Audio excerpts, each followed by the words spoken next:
Hey guys, today I have got Obi-Wan Kenobi's replica Neopixel Lightsaber. What do I love about it? What am I not crazy about? The business I bought this from did something completely unheard of in the lightsaber community. So come hang out with me, guys.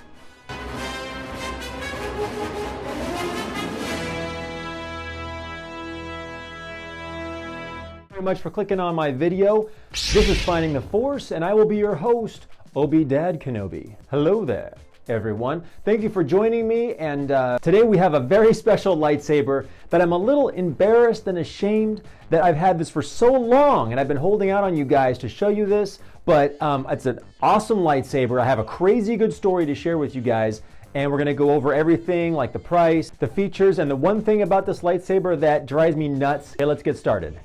So here we are, today's lightsaber. The technical name for this is the OWK4, standing for Obi-Wan Kenobi, Episode 4 from A New Hope. And I was so excited to get this because this was technically like my first thin neck lightsaber I had ever held. I've been addicted to thin necks ever since. So the business that I bought this from, very few people have heard of, called Double K Sabers. My boy K, what's up, bro? Been talking for a long time, and he actually lives way over in Thailand. And he just loves Star Wars, and lightsabers are his passion. I've actually had 2 successful transactions with him. This video's not sponsored. I paid, good chunk of money for this, and I can't wait to show you guys the other lightsaber I bought was the Anakin Skinny Flex lightsaber. So to all of you out there who are new in the lightsaber hobby or community, that if you want to buy Obi-Wan Kenobi's lightsaber, there's a lot of places you can buy it from, and a lot of companies will make their own metal lightsaber that they can install with their own electronics or someone else's. So if you guys have ever seen any of these boxes, online, photos, YouTube videos, 89 Sabers, it's a really common company, definitely a higher end replica grade lightsaber of Obi-Wan Kenobi. And usually you can find this in 2 different weatherings. You can buy it in weathered, or this is a super clean. This is something that you could put in a trophy case in glass with an autograph plaque and all that stuff. This looks super clean, but I think this is probably the most replica grade quality Obi-Wan hilt that you're gonna find. Some of my viewers a long time ago corrected me and said that technically in 1977, when Star Wars A New Hope blew everyone away in theaters, this was the first lightsaber that we ever heard ignited when it cut off that jerk's hand in the cantina. Kind of just heard a sound and saw a flash. And even today when I watch A New Hope, it's really hard to catch a glimpse of Obi-Wan's lightsaber. But I still believe that Luke Skywalker's Graflex lightsaber is really the first lightsaber that the whole world got to see and was amazed with. But from all the photos I've seen of the actual prop used in the film, this looks spot on. So I'll start with the top, the emitter. Now this is definitely at the lower end of what I personally generally like. For blade depth, I'm not comfortable. This is between 1/2 inch and 3/4 of an inch. It's right in between there. And usually the bare minimum I'll go is 3/4 of an inch. But like I said, it's very accurate, screen accurate to the film as far as the prop that they used.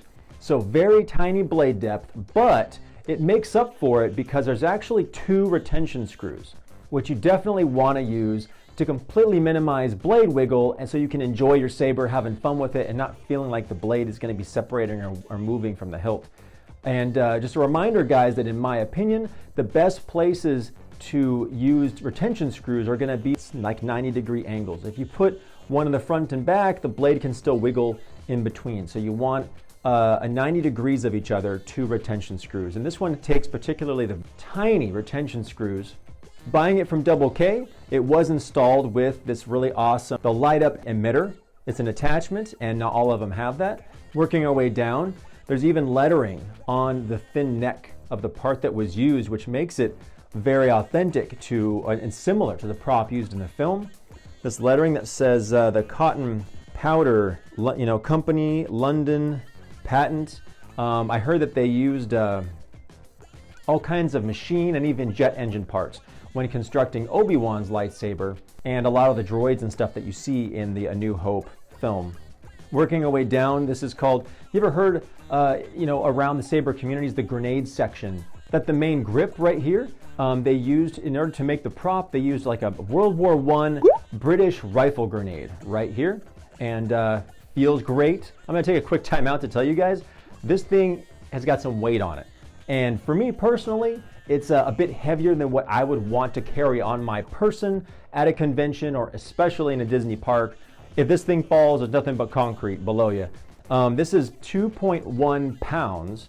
And I think personally, anything over like 1.5 pounds just doesn't feel like appetizing for me to want to hook on my belt.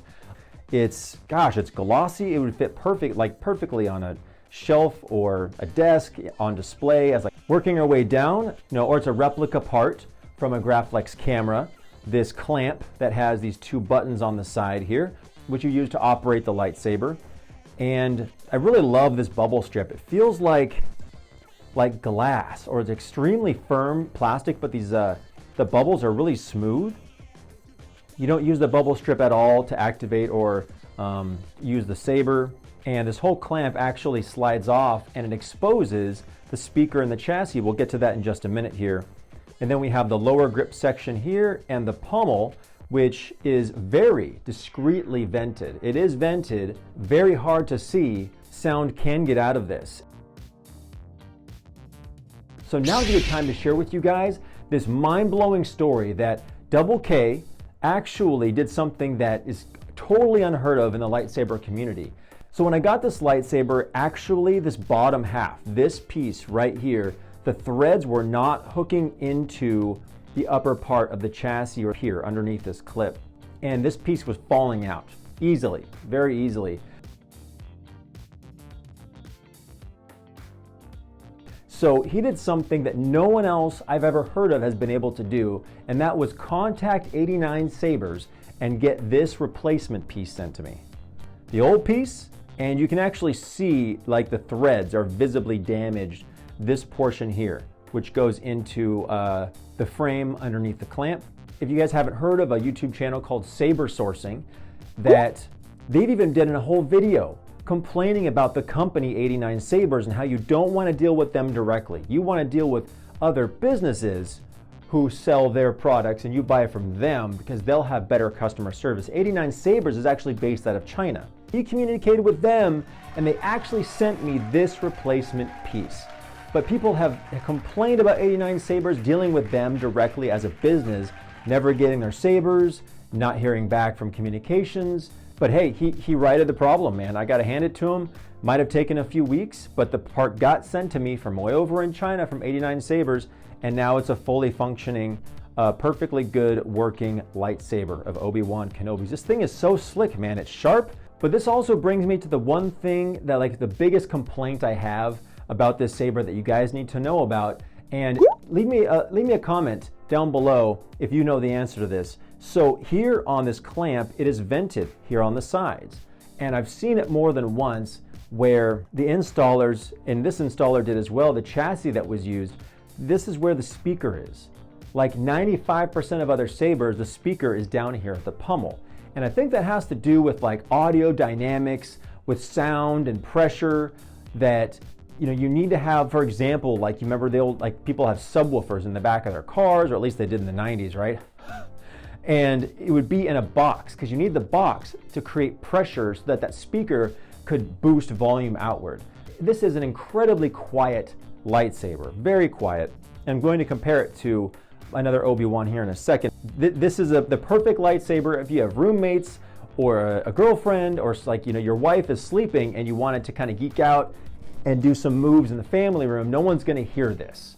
You're not going to wake anybody up. I have it on the loudest setting, and I'll show you guys in just a minute.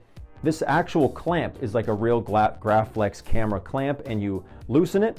But the way you get to the speaker and the chassis is you unscrew these little buttons here, and it can be very tricky to put them back in. Then you unscrew the two activation buttons. The clamp then can come off, and I expose the speaker here underneath. So I think it's that lack of a casing or a backing of the speaker that really completely diminishes the volume capability of the speaker. But hey, if this is gonna sit on a shelf or a desk or a bookcase and be just like a beautiful decoration that you enjoy, probably not worried about it, right? About the volume, but just knowing that you could pick it up and use it and it works, But yeah, leave me a comment down below if you guys happen to know, does a speaker have to be installed here for this saber? The pommel's vented, why not put the speaker at the bottom, put the battery behind the clamp like most sabers, and you would get much more punch out of that speaker. So let's put a blade in it, guys, and check it out. All right, so like I said, between 1/2 and 3/4 inch blade depth. So you want to tighten both of these screws, but I have to admit, this emitter is the perfect size for my blade, and it's already fitting snug. So I'm off to a good start. All right, guys, I'm going to try and keep the vented portion of the clamp facing the microphone so you guys can hear it. You guys ready? Oh yeah.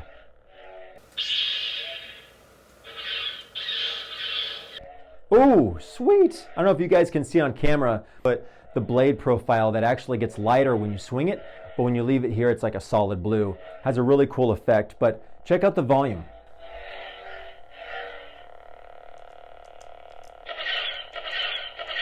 I only had it installed with 4 Obi-Wan Kenobi sound fonts. I just wanted those fonts on this lightsaber. This is definitely inspired by A New Hope, the sound fonts and the blasters that I hear on it. Got perfect smooth swing, blaster deflect,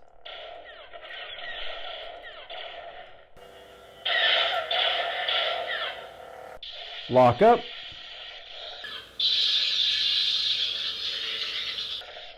if the blade is lower than the hilt, tip drag,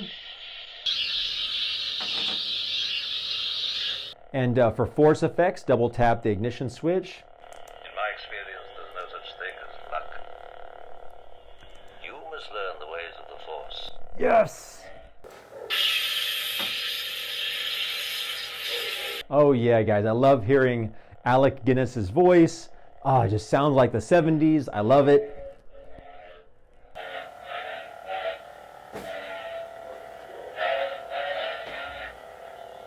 This is my Obi-Wan Kenobi art saber, and I'll put the link down to this video down below.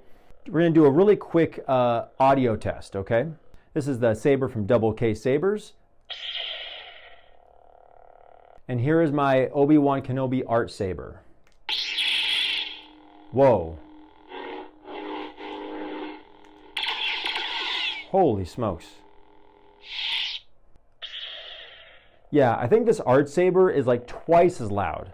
But that's part of the trade-off, is that you're really paying for like more of the movie accurate, for the weight of it, and for all the attention to detail. It says Graflex right here on the clamp, and the writing on the neck.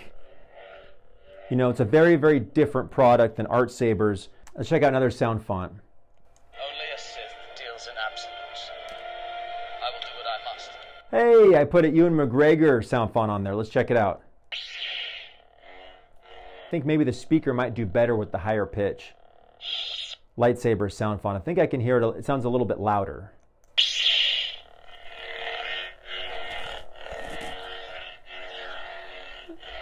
Yeah, man, doing some tricks and spins. You can totally do that with this, but there's a bit of a flare on this neck, and it will totally chew up your hand unless you have gloves or something. Totally spinnable though, but after about 10 of those, you're gonna have, I'm even getting marks now. So cool, man. The weight of it does make it just scream quality. Blaster deflect.